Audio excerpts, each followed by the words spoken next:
Welcome po sa Joyce na Joycey Pattern and Dressmaking Tutorial. Meron akong 3 metro na tela. Okay. Italian silk ito. So, 3 metro. 1, 2, 3. Ayan, magtatabas ako ng half balloon na skirt. Okay, paano yung tamang pagtabas or yung isa sa paraan ng pagtabas? Okay.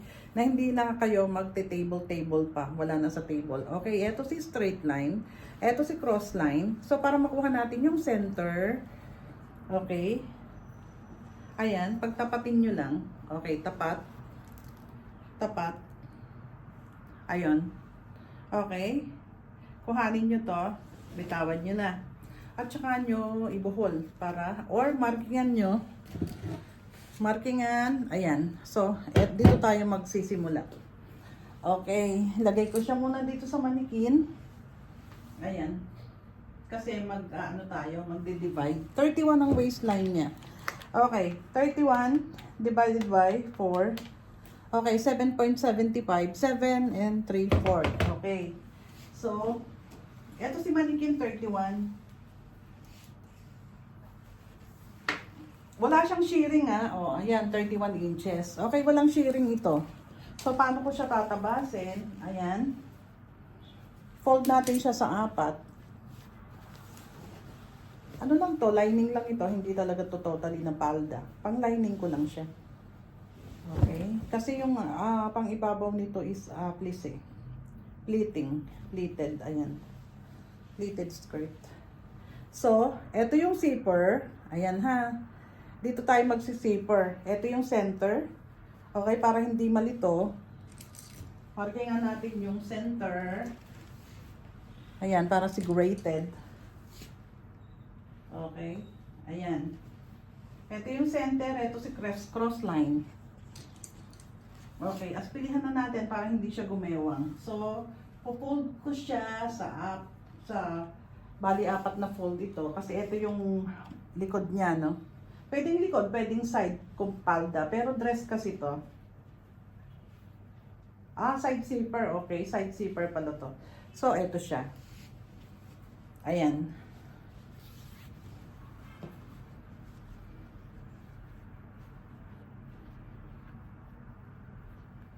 Okay? Mag-alagay tayo ng allowance para sa zipper. Ayan siya. Lagay natin dito.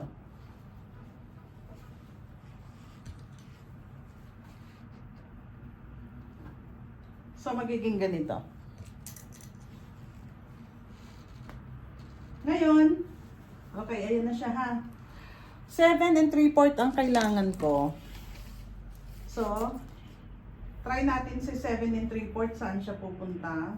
Saan siya makakarating? Ayun. Okay, 7 and 3/4. 7 lang, hindi 3/4. Hindi ko na sinali yung 3/4 kasi luluwag ito, bias ito eh. So, ilan mula sa taas? 10. Okay, teka, wag muna 10. Wag gupit ng gupit, ha?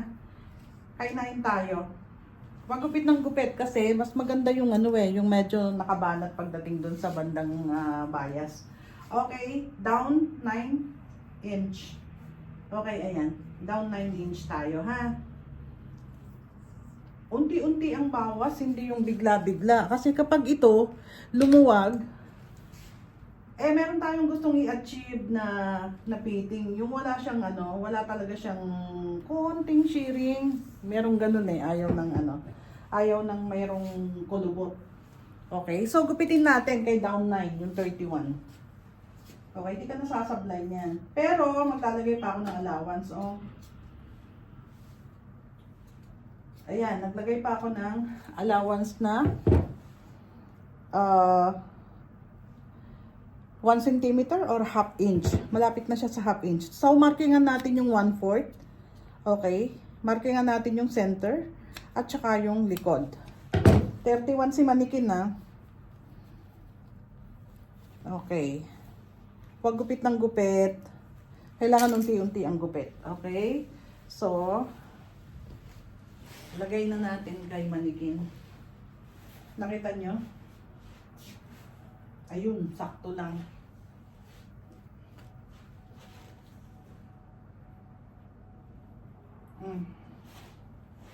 Sakto lang yung yung 9, hindi siya 10. Kasi pag 10, magkakaroon siya ng ng shearing dito. So ngayon, ayan, oh. So dito, gupit lang kayo ng konting-konti. Ito. Guguhitan ko na lang nito para makita nyo. So dito sa portion na to, baba ka lang ng 1 cm pa 0. So ayun. Okay, 1 cm pa 0 siya dito sa may likod. Okay. Sa side ka lang magbabawas. Kasi itong side na to is nagbabayas. So 31 na siya. Okay, 9 yung binaba ko. Ito siya. Kasi nag-i-stretch. Okay. 9. Ayan. 9 inch. Yung tinanggal ko. Ito 8, kaya medyo magbabawas tayo doon. Ito yung gilid 8 kasi nakabayas. Okay, 9 din sa likod. Ayun. Okay. Ito siya. Yung sa may zipper. So, tanggalin ulit natin siya sa manikin. Paano naman natin siya bibitin? So, hindi siya pantay. Yung sinasabing aksayado yung ganitong pagtabas, kahit po sa table, ganito rin po yung gagawin nyo eh. Mukha lang aksayado, pero hindi po. Kasi yung tira sa baba, yun ang gagawin nyo para sa upper part. Wala namang ibang paraan para, para tipirin yung, half balloon na skirt. Okay, ayan. So, fold nyo lang siya ng ganyan as pilihan nyo. Okay. Tapos, ibitin ulit siya sa manikin. Okay, sa likod na lang. Ibitin ulit siya. Kung meron kayong manikin, yan, bitin-bitin lang yan. So, relax nyo ng konti. Hanapin nyo hanapin nyo tong, eto. Okay, si cross line. Kasi, yung haba ng aking customer is 40. So, pero pagka magugupit ako,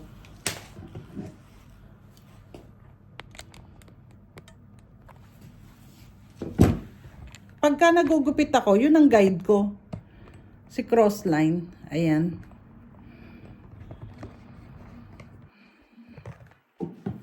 So, para ka nagugupit ng buhok. Ayan. So, ito si cross line. Ayan. Diretso ka lang.